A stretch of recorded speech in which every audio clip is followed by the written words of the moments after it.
যারা বলে, হে আমাদের মালিক, আমরা অবশ্যই তোমার উপর ঈমান এনেছি, অতঃপর আমাদের যা গুনাহ খাতা তুমি মাফ করে দাও এবং শেষ বিচারের দিন তুমি আমাদের জাহান্নামের আগুন থেকে বাঁচিয়ে দিও। এরা হচ্ছে ধৈর্যশীল এবং সত্যাশ্রয়ী, এরাই অনুগত এবং দানশীল। সর্বোপরি এরা হচ্ছে শেষ রাতের কিংবা প্রাতঃকালীন সময়ে ক্ষমা প্রার্থনাকারী। আল্লাহ তাআলা স্বয়ং সাক্ষ্য দিচ্ছে যে তিনি ছাড়া অন্য কোনো মাবুদ নেই। ফেরেশতারা, জ্ঞানবান মানুষরাও এই একই সাক্ষ্য দিচ্ছে যে আল্লাহ তাআলাই একমাত্র ন্যায় ও ইনসাফ কার্যকর করেন। তিনি ছাড়া দ্বিতীয় কোনো মাবুদ নেই। তিনি পরাক্রমশালী, তিনি প্রজ্ঞাময়। নিঃসন্দেহে মানুষের জীবনের বিধান হিসেবে আল্লাহ তাআলার কাছে ইসলাম একমাত্র গ্রহণযোগ্য জীবন ব্যবস্থা। যাদের আল্লাহর পক্ষ থেকে কিতাব দেয়া হয়েছিল, তারা এই জীবন বিধান থেকে বিচ্যুত হয়ে নিজেরা একে অপরের প্রতি বিদ্বেষ ও হিংসার বশবর্তী হয়ে বিভিন্ন দলে উপদলে বিভক্ত হয়ে মতানৈক্যে লিপ্ত হয়ে পড়েছিল।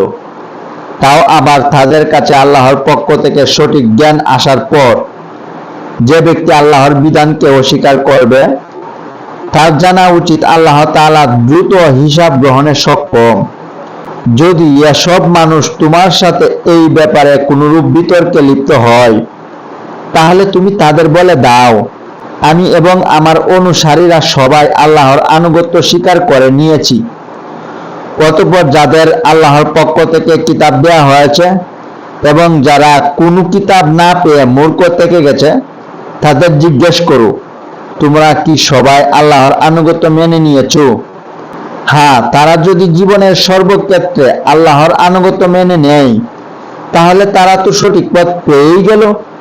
কিন্তু তারা যদি ঈমান থেকে মুখ ফিরিয়ে নেয়, তাহলেও মনে রেখো, তোমার দায়িত্ব হচ্ছে কেবল আমার কথা পৌঁছে দেয়া। আল্লাহ তাআলাই বান্দাদের কর্মকাণ্ড পর্যবেক্ষণ করছেন।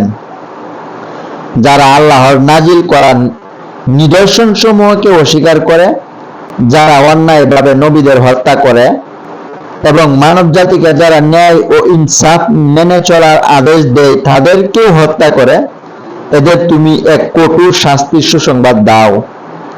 এদের অবস্থা হচ্ছে দুনিয়া ও আখিরাত উভয় স্থানেই এরা ব্যর্থ ও নিষ্ফল। এদের কোথাও কোনো সাহায্যকারী থাকবে না।